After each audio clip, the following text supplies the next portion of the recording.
विद्ये विना मती गेली, मती विना गती गेली, गती विना वित्त गेले, वित्ता विना शूद्र खचले, एवढे सारे अनर्थ एका अविद्येने केले. हे क्रांतिबा ज्योतिबा फुलेंचे जगप्रसिद्ध वचन. हे वचन आठवण्याचं आज नेमकं कारण, आज 8 सप्टेंबर साक्षरता दिवस. या साक्षरता दिवसानिमित्ताने भारतातील एकूण शिक्षण प्रणालीचा धाडोळा घेण्याचा हा प्रयत्न करते. आणि भारतीय शिक्षण प्रणालीमध्ये विशेषतः बहुजनांचं शिक्षण सध्या काय स्थितीमध्ये आहे याचाही जरा चर्चा आपण करूया. म्हणत एक काळ होता की भारतीय शिक्षण प्रणालीमध्ये गुरुकुल शिक्षण प्रणाली होती. ज्या काळामध्ये वर्णव्यवस्था अस्तित्वात होती ती तशी आत्ताही आहे, पण आत्ता जरा छुप्या पद्धतीने आहे. आणि या वर्णव्यवस्थेमध्ये शिक्षण प्रणालीचा एकूण ज्या वेळेला आपण मागोवा घ्यायला बघतो त्यावेळेला आपल्या असं लक्षात येतं की ब्राह्मण, क्षत्रिय, वैश्य, शूद्र यामधला एक शेवटचा वर्ण असा आहे की ज्याला शिक्षण घेण्याचाही अधिकार नाही आणि शिक्षण देण्याचाही अधिकार नाही. त्याचे अनेक आपल्याला दाखले सापडतात. यातला एक अतिशय उच्च वर्ण आहे ब्राह्मण वर्ण, की ज्याला शिक्षण देण्याचाही अधिकार होता आणि शिक्षण घेण्याचाही अधिकार होता. मधले जे 2 वर्ण आहेत त्यांना फक्त शिक्षण घेण्याचा अधिकार होता. आता शिक्षण घेण्याचाही अधिकार नव्हता आणि शिक्षण देण्याचाही अधिकार नव्हता. याची 2 उदाहरणं आपल्या समोर जाणवतात. एक रामायणातलं शंभुकाचं. शंभुकाने शिक्षण देण्याचा प्रयत्न केला आणि एक ब्राह्मण धावत रामाकडे गेला. त्याने रामाला सांगितलं की रामा, तुझ्या राज्यामध्ये अनर्थ होत आहे, तुझ्या राज्यामध्ये अधर्म होत आहे. काय झाले?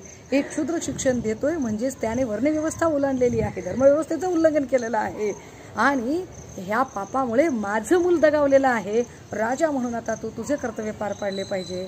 आणि त्याचे दाखले पुराणात सापडतात की रामाने शंभुकाचा वध केला.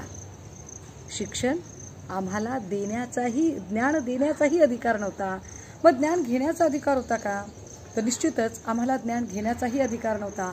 याचा दुसरा दाखला सापडतो तो महाभारतामध्ये एकलव्याचा, की द्रोणाचार्य एकलव्याला शिकवायला नकार देतात. एकलव्य कर्दम पुतळा करून शिकण्याचा प्रयत्न करतो आणि तरीसुद्धा एकलव्याचा गुरुदक्षिणा म्हणून, म्हणजे गुरु नसतानाही गुरुदक्षिणा म्हणून जाणीवपूर्वक अंगठाच मागून घेतला जातो. असे आधुनिक द्रोणाचार्य आजही आम्हाला इथे तिथे रोज भेटतच असतात. पण या सगळ्या परिस्थितीमध्ये आत्ता बहुजनांचं शिक्षण परिस्थिती काय आहे बरं? एक काळ होता की साक्षरतेचं प्रमाण म्हणजे फक्त आणि फक्त लिहिता वाचता येणे यालाच साक्षरता समजलं जायचं. आत्ता एक काळ आहे की लिहिता वाचता येणे एवढं फक्त साक्षरतेसाठी पुरेसं नाही आहे, तर तुम्ही संगणकीय ज्ञान तुम्हाला किती आहे हे बघणं सुद्धा साक्षरतेसाठी फार गरजेचं ठरतं. या सगळ्यांमध्ये बहुजनांच्या मुलांच्या शिक्षणाची अवस्था काय आहे हे जेव्हा आपण बघायला लागतो तेव्हा असं लक्षात येतं की सध्याच्या शिक्षण प्रणालीने आधुनिक या जीवन व्यवस्थेमध्ये 2 वर्ण तयार केलेले आहेत. एक उच्चवर्णीयांचं शिक्षण, जे उच्च शिक्षण हे फक्त उच्चवर्णीयांचे, श्रीमंतांचे शिक्षण आणि गरिबांचे शिक्षण. यातला जो श्रीमंत वर्ग आहे त्यांची शिक्षणाच्यासाठीच्या काही वेगळ्या प्रणाली विकसित केल्या गेल्या. त्यांच्यासाठीची शिक्षण व्यवस्था, त्याचा स्तर, त्याची गुणवत्ता ही बदलत गेली आणि गरिबांची जो स्तर आहे, जी गुणवत्ता आहे ती अधिक खालावत गेली. ज्याच्याकडे पेइंग कपॅसिटी आहे, जो पैसे खर्च करू शकतो, तो आपल्या मुलांना चांगल्या शाळेमध्ये पाठवू शकतो असं सांगितलं गेलं. आता यामध्ये एक कायदा आपल्याकडे झाला तो 2009ला. 2009चा जो हा कायदा होता हा अर्थातच शिक्षण हक्क कायदा म्हणून ओळखला जातो. या कायद्याअंतर्गत सक्तीचे आणि मोफत शिक्षण हे वयवर्ष 6 ते 14 वर्षाच्या मुलांना मिळालेच पाहिजे असे सांगितले गेले.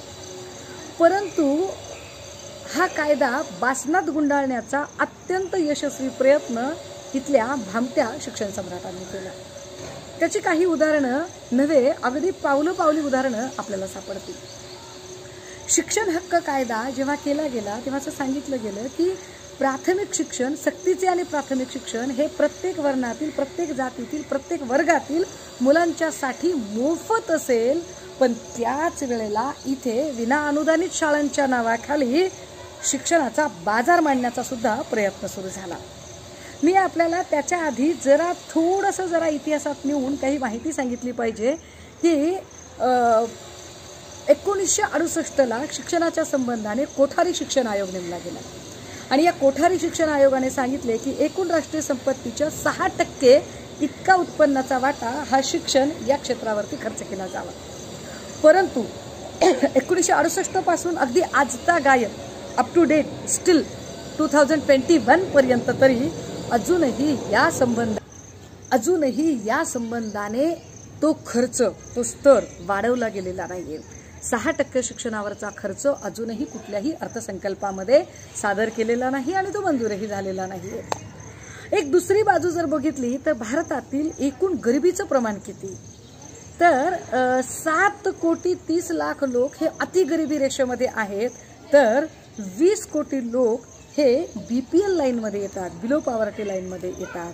परंतु कोरोनाच्या काळामध्ये आत्ता जो काही कोरोनाची जी एकूण परिस्थिती, रिसेशन, नोकर कपात, अर्थव्यवस्थेचं डबघायला येणं, या सगळ्यांचा विचार करता ऑक्सफर्ड युनिव्हर्सिटी आणि मानव विकास विभागाने केलेले जर सर्वे बघितले तर या सर्वेनुसार मल्टी डायमेन्शनल पॉवर्टी इंडेक्स त्याने जो सर्वे केला त्याला मल्टी डायमेन्शन पॉवर्टी इंडेक्स असं म्हटलं गेलं. आणि या इंडेक्सने सांगितलं की भारतात गरिबीचं प्रमाण किती आहे, तर भारतामध्ये आज घडीला 27.5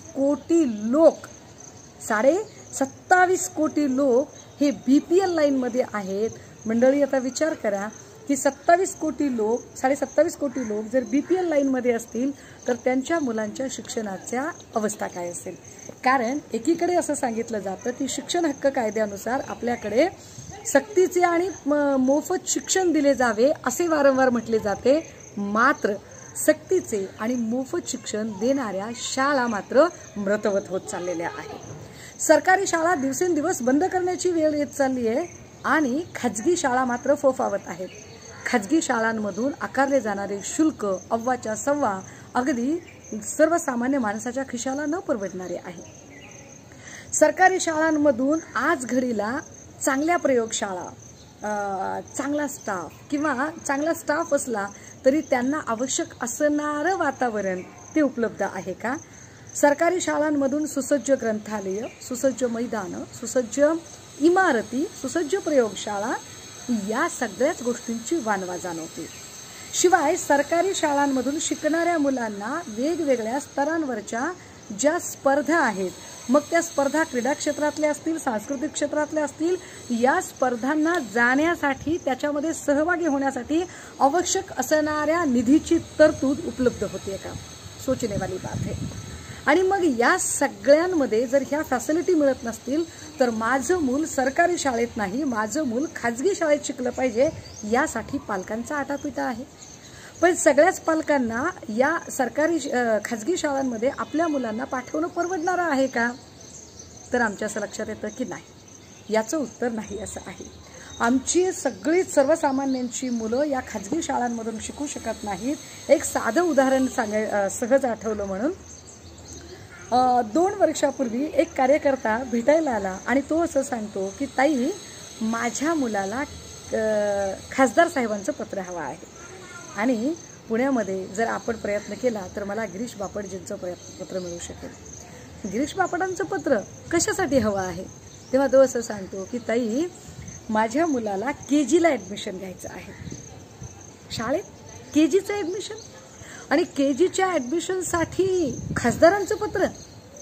मंडळी विचार करा, जर शाळेतील पहिल्या वर्गाच्या ॲडमिशनसाठी जर खासदारांचे पत्र लागत असेल तर नोकरीसाठी काय जो बायडेनचं पत्र आणायचं की काय आम्ही? सोचणेवाली बात आहे. पण याचा दुसरा अर्थ असा आहे की जे हे खासदारांचं पत्र देऊ शकतील कदाचित त्यांचा निभाव लागेल.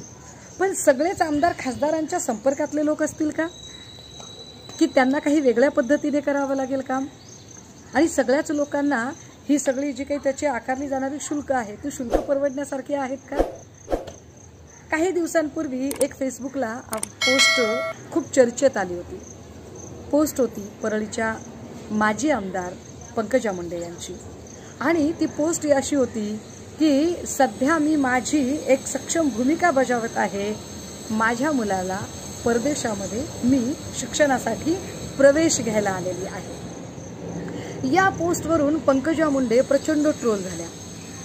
लोकांनी प्रश्न विचारायला सुरुवात केली की तुमचा मुलगा विदेशात शाळेत जाईल आणि गोरगरिबांची मुलं कुठं असतील? खरं तर पंकजा मुंडे यांना एकट्यांना ट्रोल करण्यात तसा काही फार अर्थ नाही, कारण विदेशात शिक्षण घेणारा फक्त पंकजा मुंडेंचाच मुलगा आहे असं अजिबात नाही. हा पंकजा मुंडेंना या अर्थाने नक्की बोलायला वाव आहे की पंकजा मुंडे ज्या ऊसतोड कामगारांचे प्रश्न ऐरणीवर घेऊन सातत्याने मी ऊसतोड कामगारांची नेता आहे असे भासवण्याचा प्रयत्न करतात, त्या ऊसतोड कामगारांच्या मुलांच्या साखर शाळा मात्र मृतवत होत चाललेल्या आहेत. सर्वसामान्यांच्या शाळेमध्ये त्यांना प्रवेश घेणे शक्य नाही आणि साखर शाळांमध्ये जायचं म्हटलं तर साखर शाळांची अवस्था अगदीच मोडकळीस आलेली आहे. त्याच ऊसतोड कामगारांच्या नेत्याची मुलं मात्र परदेशात शिकायला जातात. ही अवस्था सगळीकडेच आहे. अगदी मी भुक्या कंगालांचा नेता आहे, मी उपेक्षितांचा गरिबांचा नेता आहे असं म्हणणाऱ्या नेत्याची मुले सुद्धा परदेशात शिकायला जातात. मंडळी, ही गोष्ट मोठी विचार करण्यासारखी आणि चिंतेची बाब निर्माण करणारी आहे की आज घडीला राज्यात किंवा देशात असा एखादा महापौर असेल, एखादा नगर किंवा नाहीच्या बरोबर आहेत की ज्यांची मुलं ही साध्या पालिकेच्या किंवा जिल्हा परिषदेच्या शाळेमध्ये शिकतात. आज घडीला असणारे लोकप्रतिनिधी, मग ते खासदार असतील, आमदार असतील, महापौर असतील, मंत्री असतील, नगरसेवक असतील, यांची मुलं शिकतात ती खाजगी शाळांमधून, ज्या शाळांची अगदी ज्युनियर केजी, LKG, UKGचीच फीस लाख 1.5 लाखापासून सुरू होते. लाखापासून ज्यांची फीस सुरू होते आणि जे ते देऊ शकतात अशा राजकीय नेत्यांची मुलं ही त्या खाजगी शाळांमध्ये जाऊ शकतात. पण ज्यांचं वर्षाचं ग्रॉस इन्कम सुद्धा 2-3 लाखापेक्षा जास्त होऊ शकत नाही, तेही ओढाताण करून त्यांनी आपल्या मुलांना या शाळांमधून कसं ठेवायचं? बरं, यातनं एक दुसरा प्रश्न निर्माण होतो, तो असा की जेव्हा नेत्यांची मुलं या सगळ्या विदेशी शाळांमधून शिकतात किंवा ती अत्यंत महागड्या शाळांमध्ये जातात, ती सरकारी शाळांमध्ये जात नाही. हे फार विशेष आहे की सरकारमध्ये येण्यासाठी धडपडणारा प्रत्येक नेता त्याचं मूल मात्र सरकारी शाळेत शिकत नाही. त्याचं कारण महत्त्वाचं, त्याला हे पक्क माहिती आहे की सरकारी शाळांचा जो गुणवत्ताचा आहे हा गुणवत्ता दर दिवसेंदिवस घसरत आहे.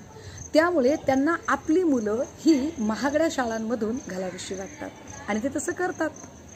म्हणजे थोडक्यात काय तर तन्मय चिन्मय ही विदेशात शिकणार आणि पक्या विक्या बंड्या गोट्या सोन्या ही झेडपीच्या शाळेमध्ये आवारागर्दी करत राहणार.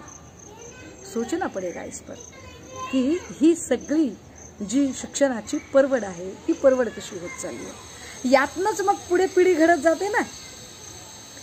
जर शिक्षणाचा पायाच मजबूत नसेल, सुमार गुणवत्ता धारण करणारी मुलं जेव्हा ती शाळेतनं बाहेर पडतात त्यावेळेला जेव्हा ती 10वी पर्यंत कशी बशी शिक्षण घेतात, 11वी 12वीचं त्यांचं जे शिक्षण सुरू होतं, या 11वी 12वीच्या शिक्षणाचा स्तरही निव्वळ घसरलेला असतो.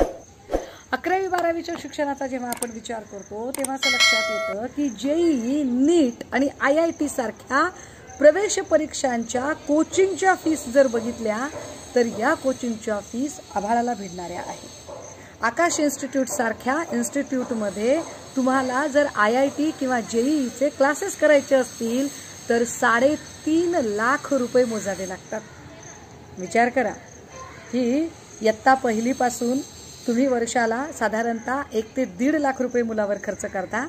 10वी पर्यंत 1.5 लाख रुपये खर्च करता म्हणजे साधारणतः 15 लाख रुपये तुम्ही खर्च करता. त्यानंतर तुम्ही JEE IIT साठी 3.5 ते 5 लाख रुपयेपर्यंतची फीस तुम्ही भरता. ही मी सर्वसाधारण फीस सांगितली, म्हणजे एक 20 लाख रुपये. त्यानंतर तुमच्या मुलाचा नंबर जर मेडिकल इंजिनिअरिंगला लागला, जर लागला सहजासहजी तर ठीक आहे, नाही तर तुम्ही जर त्या मॅनेजमेंट कोट्यातनं जर जायचं म्हटलं तर तुम्हाला 50-50 लाख रुपये मोजायचे आहेत. ते 50 लाख, हे 20 लाख, 70 ते 80 लाख रुपये. 5 वर्षाचं शिक्षण घेत असताना त्याला किमान 1 लाख रुपये खर्च लागेल, झाले 90 लाख रुपये. त्यानंतर तो बाहेर पडल्यावर पूर्वीसारख्या नुसता एक टेबल, OPDचा एक टेबल ठेवला आणि इंजेक्शन्सचा एक ट्रे ठेवला तर दवाखाना चालेल याची सुतराम शक्यता नाही. आता तुमचा दवाखाना चालवायचा असेल तर तुम्हाला महागडे सगळे त्याचं इन्फ्रास्ट्रक्चर उभं करावं लागेल. तुम्हाला ECG, एक्सरे, सोनोग्राफी पासून ते मोठ्या सर्जरी मशीन्स ठेवाव्या लागतील तर पेशंट तुमच्या दवाखान्याकडे वळेल. म्हणजे पुन्हा एक तुम्हाला 5-10 कोटीचा भुर्दंड आता शिक्षण घेताना जर तुमचे 1 कोटी रुपये खर्च होतात आणि पुढे एक 10 कोटी 20 कोटी रुपये आपल्या पाल्याचं भविष्य घडवण्यासाठी कुणाकडे शिल्लक आहेत का? 20 कोटी रुपये एखादा पालक आपल्या मुलांसाठी खर्च करू शकतो का? तेव्हा त्याचं उत्तर असं मिळतो की होय, तो खर्च करू शकतो, पण कोण? तोच वर्ग जो अत्यंत उच्चवर्गीय असा आहे, जे अधिकतम उच्चतम श्रीमंतांच्या यादीतले लोक आहेत. ते कदाचित 20 कोटी रुपये खर्च करतील, पण असा खर्च करणाऱ्या लोकांची संख्या किती आहे?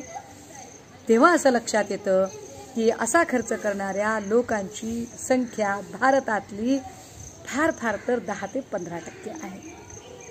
गरिबी रेखेचा स्तर भारतातला सध्या इतका खालावलेला आहे की आपण नायजेरिया वगैरे देशांच्या सध्या रँकमध्ये आहोत.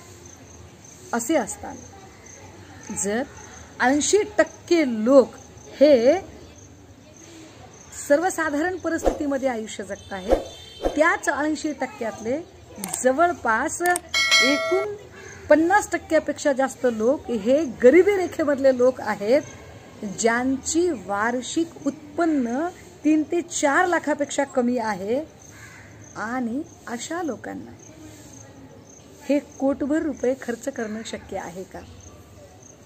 आम्ही जेव्हा कल्याणकारी राज्याची संकल्पना मांडतो, तेव्हा ती कल्याणकारी राज्याची संकल्पना अस्तित्वात आणण्याची पहिली पायरी ही असेल की शिक्षण सगळ्यांना मिळालं पाहिजे आणि ते मोफत मिळालं पाहिजे. कारण जर शिक्षण अशा पद्धतीने फक्त आणि फक्त श्रीमंतांच्याच दारात जाणारा असेल, तर मग गरीब अधिकच गरीब होत जाईल आणि श्रीमंतच राहील. मग पुन्हा गरिबांच्या पोरांच्या नावाने बोटं मोडण्यात काय हाशील आहे? पण तरीही याच पद्धतीने का केलं जातं? कारण या पाठीमागे असते एक दुष्टचक्र.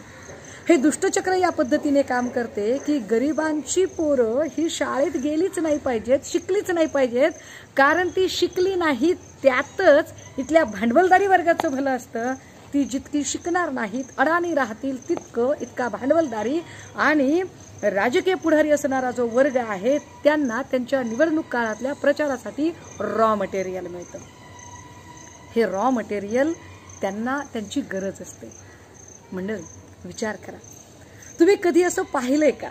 तुम्ही असं कधी बघितलंय का की निवडणूक प्रचारांमधून जी पोरं सभा आंदोलनांमधून दिसतात, जी पोरं मोर्चांमध्ये दिसतात, जी पोरं गळ्यात वेगवेगळ्या पक्षांचे स्कार्फ टाकून दिसतात, ही पोरं आपण कधीतरी भट्टड, मालपाणी, सुराणा, चांडक, धूत, बजाज किंवा तत्सम जी काही उच्चवर्णीय आडनावं आहेत, या आडनावातली पोरं कुठल्याही निवडणूक प्रचारामध्ये गर्दी जमवण्यासाठी, पॅम्फलेट लावण्यासाठी, पॅम्फलेट वाटण्यासाठी, फ्लेक्स लावण्यासाठी, सभेमध्ये अमक्यांचा विजय असो असं म्हणण्यासाठी ही मुलं पुढे दिसतात का?